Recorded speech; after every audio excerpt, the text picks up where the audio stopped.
अरे ओ किशन के बच्चे, सेठ जी के सामने ज्यादा होशियारी दिखाने की कोशिश मत कर।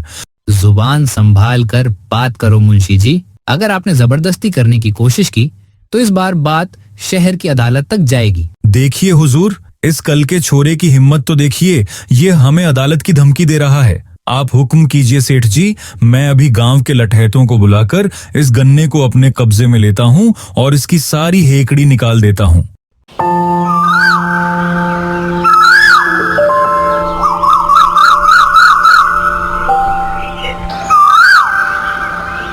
यह कहानी है रामपुर गांव की, जहां का जमींदार सेठ धनपत बेहद लालची और चालाक इंसान है। वह गरीब किसानों की लाचारी का फायदा उठाकर उनसे कागजों पर अंगूठा लगवाता है और फसल पकते ही अपनी अनोखी शर्तों से उनका हक मार लेता है। सेठ जी, आपके दिमाग का तो कोई जवाब ही नहीं है। पूरे इलाके में ऐसा कोई नहीं जो आपकी बराबरी कर सके। आपने जो जाल बिछाया है उसमें इस बार भी सारे किसान फंसने वाले हैं। करम सिंह, इस दुनिया का एक ही नियम है, जिसके पास बुद्धि है राज वही करेगा। ये किसान तो बस मिट्टी के पुतले हैं।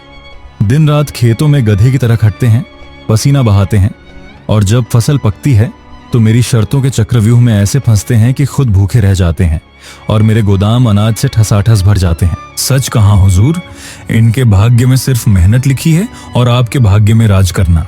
ये बेवकूफ अपनी तकदीर को दोष देते हैं, पर यह नहीं जानते कि इनकी तकदीर तो आपकी तिजोरी में बंद है। आपकी अनुमति के बिना तो इस गांव का एक पत्ता भी नहीं हिल सकता। हुक्म चलाना मेरा काम है करम सिंह। मैं इनको ऐसी ऐसी पेचीदा शर्तों पर जमीन उधार देता हूं कि कागजी कार्रवाई देखते ही इनकी अक्ल काम करना बंद कर देती है। मेहनत इनकी, किस्मत मेरी। फसल की एक एक बाली पर सिर्फ मेरा हक होता है। आखिर इनकी हैसियत ही क्या है मेरे सामने। तभी बिरजू नाम का एक गरीब किसान, जिसके चेहरे पर थकान और लाचारी साफ दिख रही है, हवेली में आता है और हाथ जोड़कर खड़ा हो जाता है। राम राम सेठ जी। राम राम मुंशी जी। अरे बिरजू, आज रास्ता कैसे भूल गए? कैसे आना हुआ इस तरफ? सीधे सीधे बात बोल, मेरे पास फालतू वक्त नहीं है। सेठ जी, बहुत आस लेकर आपके पास आया हूँ। पूरे गांव में चर्चा है कि आप इस साल अपनी कुछ जमीन बटाई पर यानी ठेके पर दे रहे हैं। मेरे घर के हालात बहुत खराब हैं सेठ जी, 2 वक्त की रोटी के लाले पड़े हैं। अगर आप मुझे 1 साल के लिए अपनी जमीन का एक टुकड़ा दे दें तो मैं उस पर खेती करना चाहता हूँ। अच्छा, तो तुम मेरी जमीन पर खेती करना चाहते हो? बिरजू, तुम तो जानते ही हो कि मेरी जमीन सोना उगलती है। वहां जो भी बीज डालो वह मुनाफे का पहाड़ बन जाता है। मैं जमीन तो दे दूंगा, लेकिन मेरी कुछ शर्तें हैं। क्या तुम मेरी शर्तों का पालन कर पाओगे? सेठ जी, मैं एक सीधा साधा किसान हूँ, मेहनत करना ही मेरा धर्म है। आप जो भी शर्त रखेंगे मुझे मंजूर होगी। बस मेरे परिवार को भूख से बचा लीजिए। बताइए, क्या शर्त है आपकी? सुन भाई बिरजू, शर्त बहुत साफ और सीधी है। जमीन मेरी होगी, मेहनत तुम्हारी होगी। बीज, खाद और पानी का इंतजाम भी तुम ही करोगे। 1 साल तक तुम दिन रात खून पसीना बहाओगे, और जब साल खत्म होगा तो खेत में जो भी फसल पैदा होगी उसका ठीक आधा हिस्सा तुम्हारा होगा और आधा हिस्सा मेरा होगा। बोलो, मंजूर है? आधा हिस्सा मेरा और आधा आपका। सेठ जी, यह तो बहुत इंसाफ वाली बात है। मुझे आपकी यह शर्त पूरी तरह मंजूर है। मुझे लगा था आप कोई कड़ी शर्त रखेंगे, पर आप तो बहुत दयालु निकले। दयालु तो मैं हूं ही बिरजू। चलो करम सिंह, जल्दी से अंगूठे का निशान लगवाओ और कागजी कार्रवाई पूरी करो ताकि यह कल से ही काम पर लग सके। ले भाई बिरजू, इस पर अपना अंगूठा लगा दे। अब से 1 साल के लिए यह जमीन तेरी हुई। ध्यान रखना, मेहनत में कोई कमी नहीं होनी चाहिए, वरना सेठ जी का गुस्सा तो तुम जानते ही हो। आप फिक्र मत कीजिए मुंशी जी, मैं अपनी जान लगा दूंगा। इस जमीन को अपने खून से सींच दूंगा। खेत का मैदान, धूप तेज है। बिरजू हाथ में कुदाल लेकर दिन रात मेहनत कर रहा है। वह खेत तैयार करता है, बीज बोता है और फसल की रखवाली करता है। कुछ महीनों बाद खेत हरी भरी धान की फसल से लहलहा उठता है। वाह मेरे मालिक, तेरी कृपा से इस बार फसल बहुत शानदार हुई है। मेरी महीनों की मेहनत रंग लाई। धान की बालियां कितनी भारी और सुंदर हैं। अब कटाई का समय आ गया है। अगर आधा हिस्सा सेठ जी ले भी जाएंगे, तब भी जो आधा मेरे पास बचेगा उससे मेरे बच्चे पूरे साल भर भरपेट अन्न खा सकेंगे। इस बार घर में खुशहाली आएगी।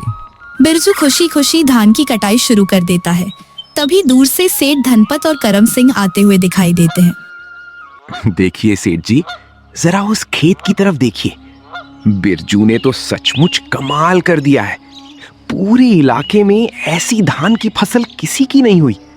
अनाज के दाने सोने की तरह चमक रहे हैं। हाँ करम सिंह, मेरी आंखें भी यही देख रही हैं।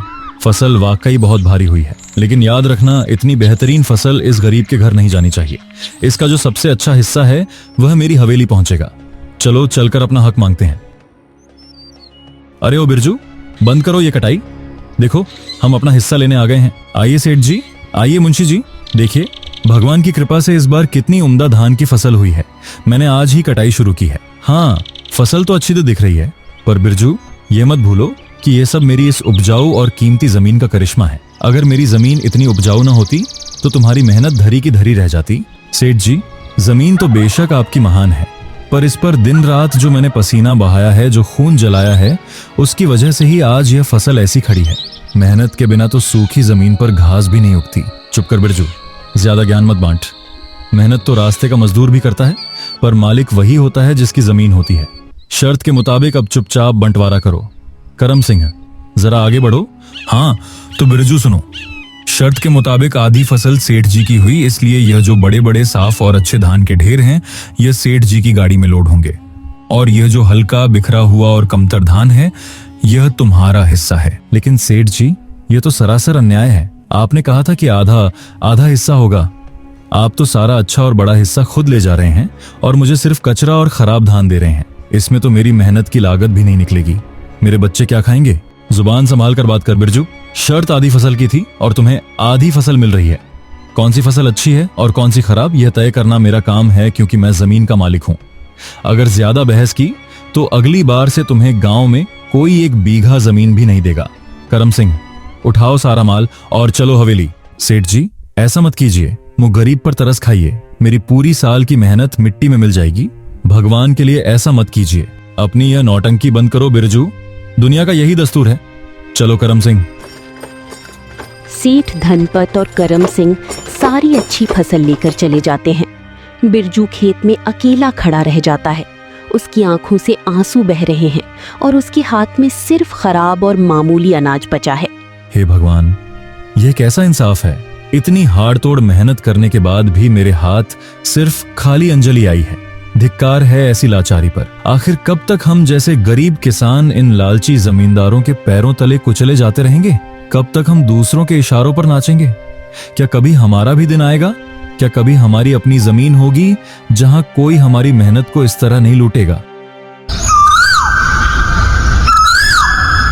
एक दिन बिरजू का बेटा किशन शहर से पढ़ाई पूरी करके अपने गांव वापस लौटता है।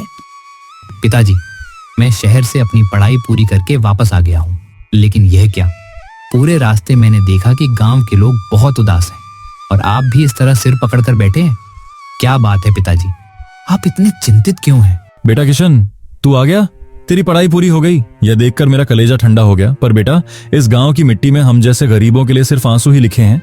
हमारी किस्मत ही खराब है। पिताजी, किस्मत कभी किसी की खराब नहीं होती। मुझे साफ साफ बताइए कि हुआ क्या है। क्या उस लालची सेठ धनपत ने फिर से कोई चालाकी की है? हाँ बेटा, पूरे साल मैंने दिन रात खेत में खून पसीना बहाया। धान की इतनी सुंदर फसल हुई थी कि देखकर आंखें भर आईं। पर जब बंटवारे का समय आया तो सेठ धनपत और उसके मुंशी करम सिंह ने अपनी चालाकी से सारा अच्छा और भारी धान हड़प लिया। मेरे हिस्से में सिर्फ हल्की और खराब फसल छोड़ दी। अब समझ नहीं आता कि पूरे साल हम क्या खाएंगे और तेरा आगे का क्या होगा। बस पिताजी, अब और आंसू बहाने की जरूरत नहीं है। अन्याय को सहना भी पाप है। वह सेठ समझता है कि वह बहुत बड़ा चालाक है, पर वह यह भूल गया है कि अब उसका सामना एक सीधे साधे किसान से नहीं, बल्कि एक पढ़े लिखे किसान के बेटे से है। मैं उसे उसी की शर्तों के जाल में ऐसा फंसाऊंगा कि वह अपनी चालाकी भूल जाएगा। नहीं बेटा, सेठ बहुत ताकतवर आदमी है। पूरे गांव की जमीन उसकी मुट्ठी में है। उससे दुश्मनी मोल मत ले। हम गरीब हैं, हमारी बात कोई नहीं सुनेगा। ताकत सिर्फ जमीन या पैसे में नहीं होती पिताजी, असली ताकत बुद्धि में होती है। कल सुबह ही मैं सेठ धनपत के पास जाऊंगा और उसकी जमीन ठेके पर मांगूंगा। आप बस मुझ पर भरोसा रखिए।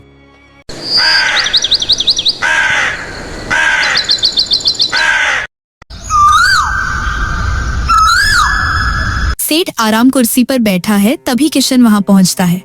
अरे, ये कौन आया है मुंशी जी? जरा देखना, क्या ये बिरजू का बेटा किशन है जो शहर में बाबू बनने गया था? हाँ हुजूर, यह वही किशन है। शहर की हवा खाकर आया है। कहो भाई किशन, यहाँ हवेली के चक्कर क्यों काट रहे हो? कोई नौकरी वकरी नहीं मिली क्या शहर में? राम राम सेठ जी, नौकरी की चिंता मुझे नहीं है। मैं तो अपने वतन, अपनी मिट्टी की सेवा करने आया हूँ। पिताजी की जगह इस साल मैं आपकी जमीन पर खेती करना चाहता हूँ। मुझे ठेके पर जमीन चाहिए। सुना करम सिंह, शहर से पढ़कर आया लड़का अब खेत में हल चलाएगा। अरे किशन, खेती करना कोई बच्चों का खेल नहीं है। तुम्हारे जैसे नाजुक पड़े लिखे लड़के धूप में जाते ही पिघल जाते हैं। तुम लोग खेती के नाम पर सिर्फ गधे साबित होते हो। जाओ शहर जाकर कोई छोटी मोटी नौकरी ढूंढो। सेठ जी, मैं पढ़ा लिखा जरूर हूँ, पर हूँ तो एक किसान का बेटा ही। खेती करना मेरा धर्म है और मेरे खून में है। आप मुझे कमजोर समझने की भूल मत कीजिए, बस अपनी शर्तें बताइए। मुंशी जी, ये लड़का नया नया जोश में आया है। इसका बाप बिरजू हर साल धान लगाता था, तो ये बेवकूफ भी धान ही लगाएगा। क्यों ना इस बार ऐसी शर्त रखी जाए कि पूरी फसल बिना किसी मेहनत के हमारी हो जाए। हुजूर, आप बिल्कुल सही सोच रहे हैं। इस बच्चे को ऐसी शर्त में बांधिए कि यह चाह कर भी कुछ ना कर सके। ठीक है किशन, अगर तुम्हें इतना ही शौक है तो सुनो मेरी शर्त। तुम जो भी फसल उगाओगे उसका आधा हिस्सा मेरा होगा और आधा तुम्हारा। लेकिन इस बार नियम थोड़ा अलग होगा। फसल का जो हिस्सा जमीन के ऊपर उगेगा वह सब मेरा होगा, और जो हिस्सा जमीन के नीचे रहेगा वह सब तुम्हारा होगा। अगर मेरी यह शर्त मंजूर है तो बताओ, वरना रास्ता नापो। क्यों किशन बाबू, हवा निकल गई? मुझे आपकी ये शर्त पूरी तरह मंजूर है सेठ जी। ऊपर का हिस्सा आपका और नीचे का हिस्सा मेरा। चलिए करम सिंह जी, कागज पर अंगूठे और दस्तखत का काम पूरा कीजिए। बहुत अच्छे, कल से ही काम पर लग जाओ।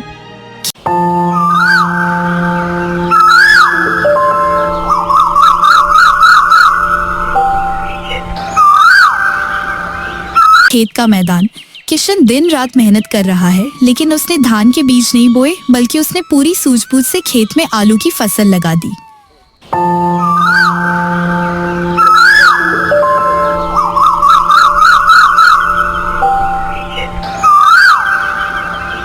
कुछ महीनों बाद फसल